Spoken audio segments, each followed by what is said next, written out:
ಪ್ರಿಯರಾದವರೇ, ಯೇಸುಕ್ರಿಸ್ತನ ನಾಮದಲ್ಲಿ ನಿಮಗೆ ನನ್ನ ಪ್ರೀತಿಯ ವಂದನೆಗಳು. ಈ ಸ್ಥಳ ಬಹಳ ಸುಂದರವಾಗಿದೆಯಾ? ನೀರಿನ ಮಧ್ಯೆ ನಾನು ನಿಂತುಕೊಂಡು ಮಾತನಾಡುವಂತೆ ಕಾಣುತ್ತಾ ಇದೆ ಅಲ್ಲ? ಇದು ಆಸ್ಟ್ರೇಲಿಯಾ ದೇಶದಲ್ಲಿರುವಂಥ ಪರ್ತ್ ಪಟ್ಟಣದಲ್ಲಿರುವಂಥ ಸ್ವಾನ್ ನದಿ. ಈ ನದಿ ಈ ಒಂದು ಪಟ್ಟಣದಲ್ಲಿ ಹರಿಯುತ್ತದೆ. ಬಹಳ ಒಂದು ದೊಡ್ಡ ನದಿ, ಆದ್ದರಿಂದ ಬಹಳ ಸಮೃದ್ಧಿಯನ್ನು ಇಲ್ಲಿ ಕಾಣಬಹುದು. ನದಿ ಹರಿಯುವಂಥ ಸ್ಥಳಗಳಲ್ಲಿ ಒಂದು ಸಮೃದ್ಧಿ ಇರುತ್ತದೆ, ನೋಡಿದ್ದೀರಾ? ಅದೇ ರೀತಿ ದೇವರಾದ ಯೇಸು ಕ್ರಿಸ್ತನು ನಮಗೆ ಸಮೃದ್ಧಿಯನ್ನು ಕೊಡುವ ದೇವರು. ಆ ಜೀವ ನದಿಯು ನಮ್ಮೊಳಗಿನಿಂದ ಹೊರಟು ಬರುವುದಂತೆ. ಪವಿತ್ರಾತ್ಮನನ್ನು ಹೊಂದಿಕೊಳ್ಳುವಾಗ ನಮ್ಮೊಳಗಿಂದ ಆ ಜೀವಕರವಾದ ನೀರಿನ ಹೊರತೆಗಳು ಹರಿಯುವುದು. ಅದು ನಮ್ಮ ಆತ್ಮೀಕ ಜೀವಿತದಲ್ಲಿ, ಲೋಕದ ಜೀವಿತದಲ್ಲಿ ಒಂದು ಸಮೃದ್ಧಿಯನ್ನು ಉಂಟು ಮಾಡುತ್ತದೆ. ಸರಿ, ಈ ದಿನದಲ್ಲಿ ದೇವರು ನಮಗೆ ಯಾವ ವಾಕ್ಯವನ್ನು ಇಟ್ಟಿದ್ದಾರೆ ಎಂಬುದಾಗಿ ನೋಡುವುದಾದರೆ, ಅಪೊಸ್ತಲರ ಕೃತ್ಯಗಳು 1ನೇ ಅಧ್ಯಾಯ 11ನೆಯ ವಾಕ್ಯ. ಈ ಯೇಸು ಯಾವ ರೀತಿಯಲ್ಲಿ ಆಕಾಶದೊಳಕ್ಕೆ ಹೋಗಿರುವುದನ್ನು ನೀವು ಕಂಡಿರೋ ಅದೇ ರೀತಿಯಲ್ಲಿ ಬರುವನು ಎಂಬುದಾಗಿ ಹೇಳಲ್ಪಟ್ಟಿದೆ. ಇದು ದೇವದೂತರು ಯೇಸುವಿನ ಶಿಷ್ಯರನ್ನು ನೋಡಿ ಹೇಳಿದಂಥ ಮಾತು. ನಿನ್ನೆ ಕ್ರಿಸ್ಮಸ್ ಹಬ್ಬವನ್ನು ಆಚರಿಸಿದೆವು. ಯೇಸು ಕ್ರಿಸ್ತನು ಮೊದಲ ಬಾರಿ ಬಂದಂಥ ಕಾರ್ಯವನ್ನು ಅರಿತುಕೊಂಡೆವು. ಇಂದು ಆತನ 2ನೇ ಬರುಣದ ಕುರಿತು ಹೇಳುತ್ತೀರಲ್ಲ ಅಂದರೆ ಇದು ಬಹಳ ಮುಖ್ಯ. 2000 ವರ್ಷಗಳ ಹಿಂದೆ ಮನುಷ್ಯರನ್ನು ರಕ್ಷಿಸಲು ಮನುಷ್ಯನಾಗಿ ಅವತರಿಸಿದ ಯೇಸು ಸತ್ತು ಜೀವದಿಂದ ಎದ್ದು 40 ದಿನಗಳು ಈ ಲೋಕದಲ್ಲಿ ತಾನು ಜೀವದಿಂದ ಇದ್ದೇನೆ ಎಂಬುದಾಗಿ ತೋರಿಸಿ ಪರಲೋಕಕ್ಕೆ ಏರಿ ಹೋದನು. ಆಗ ಶಿಷ್ಯರು ಆತನನ್ನು ಹಾಗೆ ನೋಡುತ್ತಾ ಇರುವಾಗ, ನೀವು ಯಾಕೆ ಆಕಾಶದ ಕಡೆಗೆ ನೋಡುತ್ತಾ ನಿಂತಿದ್ದೀರಿ? ಈ ಯೇಸು ಯಾವ ರೀತಿ ಹೋದನೋ ಹಾಗೆ ಇಳಿದು ಬರುವನು ಎಂದು ದೇವದೂತರು ಹೇಳಿದರು.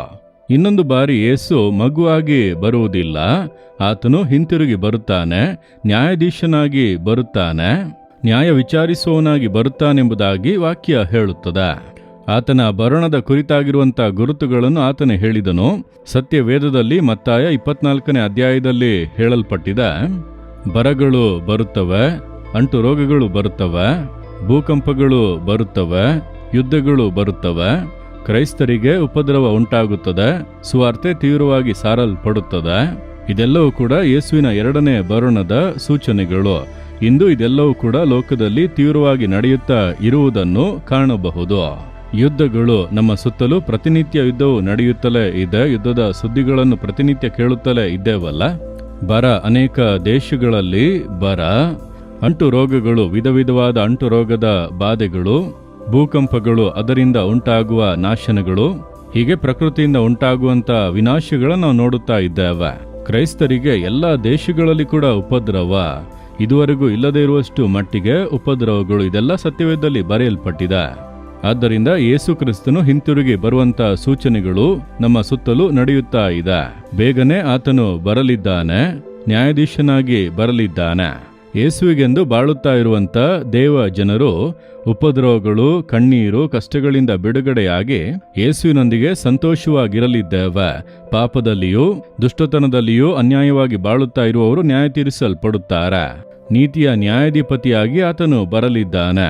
ಆತನನ್ನು ಸಂಧಿಸಲು ನಾವು ಸಿದ್ಧವಾಗಬೇಕು. ನೀವು ಸಿದ್ಧರಾಗಿ ಇದ್ದೀರಾ? ನಿಮ್ಮನ್ನು ಅದಕ್ಕಾಗಿ ಸಿದ್ಧರಾಗಿ ಇಟ್ಟುಕೊಳ್ಳಲು ನೀವು ಅರ್ಪಿಸಬೇಕು.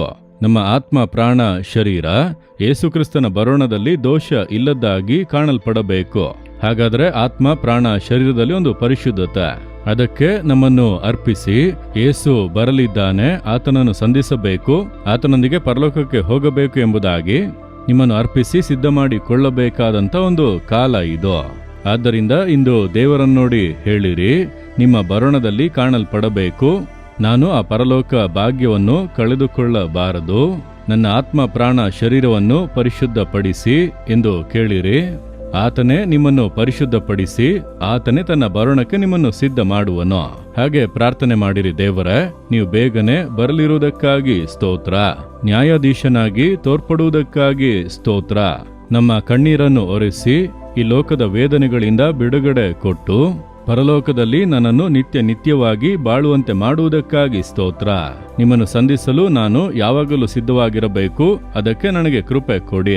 ನಾನು ಆತ್ಮ, ಪ್ರಾಣ, ಶರೀರದಲ್ಲಿ ಪರಿಶುದ್ಧವಾಗಿ ಇರಬೇಕು. ಅದಕ್ಕೆ ನನಗೆ ಸಹಾಯ ಮಾಡಿ. ಯೇಸುವಿನ ನಾಮದಲ್ಲಿ ಆಮೇನ್, ಆಮೇನ್.